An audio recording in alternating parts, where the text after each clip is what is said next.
আসসালামু আলাইকুম। বিডি নিউজে আপনাদেরকে স্বাগতম। সংবাদের শুরুতেই শিরোনাম, পরে বিস্তারিত। তাইওয়ান ঘিরে চীনের ৪১টি সামরিক বিমান ও যুদ্ধজাহাজের মহড়া। এদিকে লেবাননে ৩৫০০ যোদ্ধাকে হত্যার দাবি ইসরায়েলের। জানিয়ে দিব, উগ্রবাদীদের বিরুদ্ধে বৃহৎ পরিসরে অভিযান শুরু করেছে সিরিয়ার সেনারা। আরও থাকছে, আমেরিকা ও ব্রিটেন সন্ত্রাসীদের মাধ্যমে গোলযোগ সৃষ্টি করতে চাইছে বলছে রাশিয়া। সর্বশেষে জানিয়ে দিব, লেবাননের যুদ্ধবিরতি চুক্তি গাজায় যুদ্ধবিরতির পথ দেখাতে পারে। তাইওয়ান ঘিরে চীনের ৪১টি সামরিক বিমান ও জাহাজের মহড়া। তাইওয়ান ঘিরে আবারও সামরিক তৎপরতা বৃদ্ধি করেছে চীন। তাইওয়ানের চারপাশে ৪১টি চীনা সামরিক বিমান এবং জাহাজ শনাক্ত করা হয়েছে। স্থানীয় সময় আজ শুক্রবার তাইওয়ান কথা জানিয়েছে বলে এপির এক প্রতিবেদনে বলা হয়েছে। প্রতিবেদনে বলা হয়, রাষ্ট্রীয় সফরে বের হলেন প্রেসিডেন্ট লাং চিংতে এবং এই সফরের অংশ হিসেবে যুক্তরাষ্ট্রে হাইওয়েতে যাত্রা বিরতি নেবেন তিনি। প্রশান্ত মহাসাগরীয় অঞ্চলে এই সফরের খবরে বেইজিং ক্ষোভের জন্ম দিয়েছে। তাইওয়ান ও আঞ্চলিক নিরাপত্তা বিশ্লেষকদের মতে আসন্ন দিনগুলোতে তাইওয়ানের নিকটে সামরিক মহড়া শুরু করতে পারে চীন। এই মহড়ার অজুহাত হিসেবে লাইয়ে প্রশান্ত মহাসাগরীয় সফর ও যুক্তরাষ্ট্রে যাত্রা বিরতিকে চীন ব্যবহার করতে পারে বলে ঘোষণা করছেন তারা। বেইজিং স্বশাসিত তাইওয়ানকে তাদের ভূখণ্ডের অংশ হিসেবে দাবি করে এবং সার্বভৌমত্ব জাতি হিসেবে এই দাবির যে কোনো আন্তর্জাতিক স্বীকৃতিও বিরোধিতা করে। চীন তাইওয়ানের চারপাশে প্রায় প্রতিদিনই যুদ্ধবিমান, ড্রোন এবং যুদ্ধজাহাজ মোতায়েন করেছে বলে দাবি করেছে তাইওয়ান। সাম্প্রতিক বছরগুলোতে সেই সংখ্যা আরও বৃদ্ধি পেয়েছে বলে জানিয়েছে দেশটি। চলতি বছর তাইওয়ানের চারপাশে দুটি বড় আকারের যুদ্ধ মহড়া পরিচালনা করেছে চীন।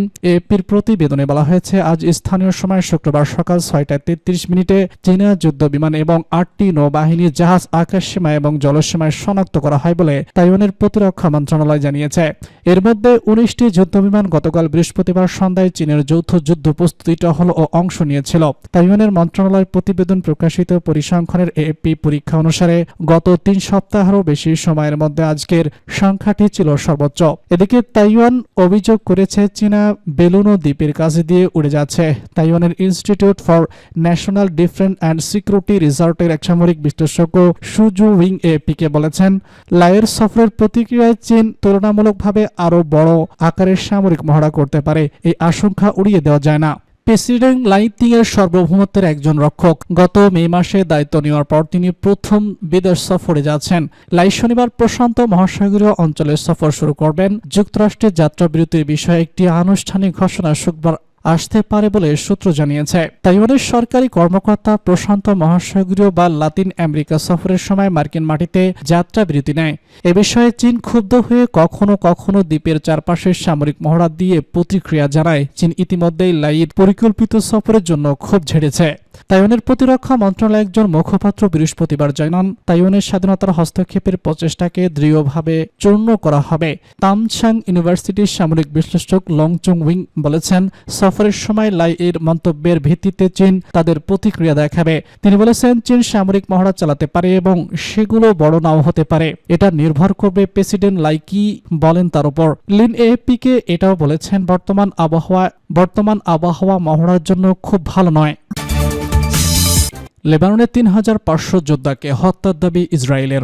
লেবাননের ৩৫০০ হিজবুল্লাহ যোদ্ধাকে হত্যার দাবি করেছে বলে দাবি করেছে ইসরায়েলের প্রতিরক্ষা বাহিনী আইডিএফ। বৃহস্পতিবার প্রতিরক্ষা বাহিনীর বরাতে টাইম অব ইসরায়েল এই তথ্য জানিয়েছে। এক প্রতিবেদনের সংস্থাটি বলছে, আইডিএফ এর অনুমোদন তাদের হামলায় ২০২৩ সালের ৭ অক্টোবর গাজা যুদ্ধের পর থেকে গত ১৪ মাসের লড়াই প্রায় ৩৫০০ হিজবুল্লাহর সদস্য নিহত হয়েছে।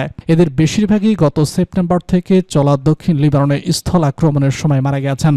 ইসরায়েলের সামরিক বাহিনী বলেছে, ৩৫০০ যোদ্ধা নিহতর পাশাপাশি এসব হামলায় শুরু হওয়া এবং মাঝারি আহত হয়েছে প্রায় ৭৫০০ যোদ্ধা, যারা এখনও লড়াই করতে অক্ষম। তবে ইসরায়েলের দাবি বিষয়ে কোনো মন্তব্য করেনি ইসরায়েল। লেবাননের স্বাস্থ্য মন্ত্রণালয় থেকে নিয়মিত হতাহতের পরিসংখ্যান জানানো হলেও তাদের মধ্যে ঠিক কতজন হিজবুল্লাহর সদস্য তা এখনও উল্লেখ করা হয়নি। প্রসঙ্গত, দীর্ঘ সময় ধরে সংঘর্ষ চলার পর বুধবার লেবাননে যুদ্ধবিরতি শুরু হয়েছে। গত বছরের বেশি সময় পাল্টাপাল্টি হামলা শেষে যুদ্ধবিরতিতে একমত হয় ইসরায়েল ও হিজবুল্লাহ। স্থানীয় সময় ভোর ৪টা থেকে বাংলাদেশ সময় সকাল ৮টা কার্যকর হয় এই যুদ্ধবিরতি। সামরিক অবস্থায় এই চুক্তির মেয়াদ থাকবে ৬০ দিন। পরবর্তীতে এটি আরও বৃদ্ধি করা হবে।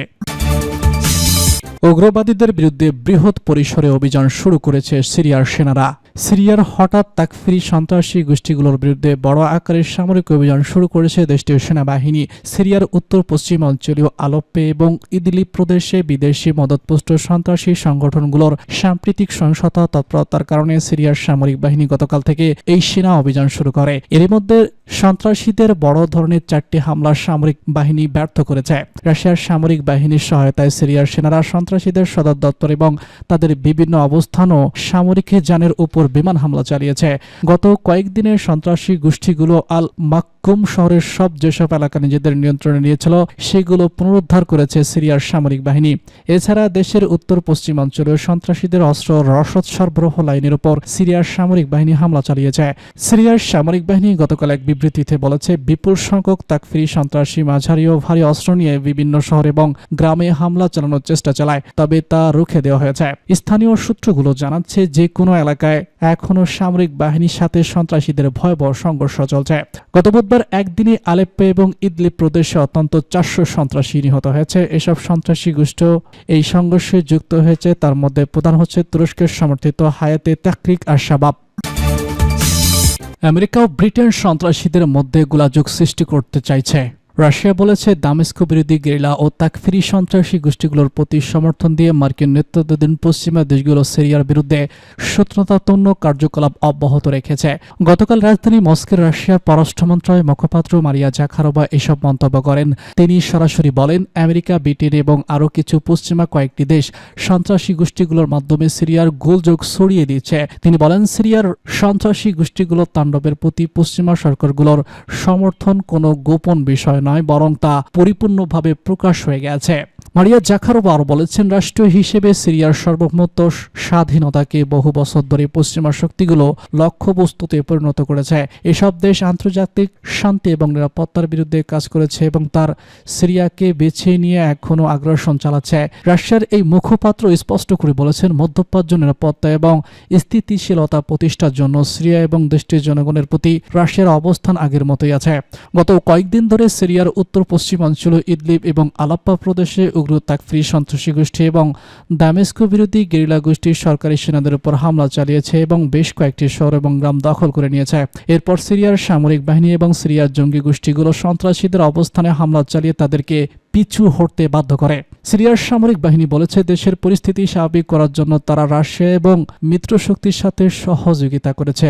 গতকাল বুধবার একদিনেই আলেপ্পো এবং ইদলিব প্রদেশে অন্তত 400 সন্ত্রাসী নিহত হয়েছে।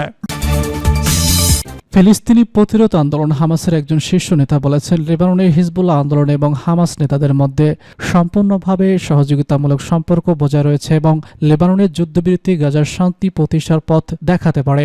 গতকাল ইরানের আরবি ভাষার টেলিভিশন চ্যানেল আল আমকে দেওয়া এক সাক্ষাৎকারে এসব কথা বলেছেন হামাস নেতা সামি আব জুহরি। তিনি বলেছেন, লেবাননের জনগণকে রক্ষা এবং ইহুদিবাদী ইসরায়েলের আগ্রাসন বন্ধ করার জন্য আমরা লেবাননের জনগণ এবং হিজবুল্লাহ আন্দোলনের চুক্তির অধিকারকে স্বীকার করি। একই সাথে হিজবুল্লাহ যোদ্ধারা ফিলিস্তিনের জনগণের পাশে দাঁড়িয়ে যে বিরাট আত্মত্যাগ করেছে তার প্রতিও হামাস কৃতজ্ঞতা জানায়। সামরিক আবু জুহরি আরও জানান, গত 14 মাস ধরে ইহুদিবাদী ইসরায়েল আগ্রাসন চালালেও গাজা এবং লেবাননে তাদের ঘোষিত কোনো লক্ষ্য অর্জন করতে পারেনি। ইহুদিবাদীরা বরং বেসামরিক ফিলিস্তিন এবং লেবাননের নাগরিকদের হত্যা করে এবং অবকাঠামো ধ্বংস করে বিজয় দাবি করছে। গাজায় বর্তমান পরিস্থিতির কথা উল্লেখ করে সামি আবু জুহরি বলেছেন, সেখানে যা কিছু হচ্ছে তা মানবিক দৃষ্টিকোণ থেকে দেখলে বলতে হবে যে সাম্প্রতিক শতাব্দীগুলোতে কোথাও এই ধরনের ভয়াবহ অমানবিক ঘটনা ঘটেনি। গাজায় এর সমস্ত হাসপাতাল ও চিকিৎসা কেন্দ্রগুলোতে ইচ্ছাকৃতভাবে ইহুদিবাদী ইসরায়েল ধ্বংস করেছে। হামাসের এই নেতা জানান, অবরুদ্ধ গাজা উপত্যকার উত্তরাঞ্চলে একমাত্র কালাম দেওয়াল হাসপাতাল টিকে আছে। এছাড়া সেখানে কোনো হাসপাতাল ও চিকিৎসা উপকরণ নেই যা দিয়ে গাজার লোকজনকে চিকিৎসা দেওয়া হতে সম্ভব। তিনি বলেছেন, এখনো প্রতিদিন ইহুদিবাদী ইসরায়েল বর্বর আগ্রাসন চালাচ্ছে এবং প্রতিদিন বহু সংখ্যক ফিলিস্তিন হতাহত হচ্ছেন। একই সাথে ইহুদিবাদী সেনা এসব সহায়তা মানুষকে হাসপাতাল ও চিকিৎসা কেন্দ্রে নিয়ে যাচ্ছেন না, বরং ধ্বংসস্তূপের নিচ থেকে বের করা আহত ব্যক্তিদের সেবার জন্য উদ্ঘাটনে অ্যাম্বুলেন্স যেতে হচ্ছে।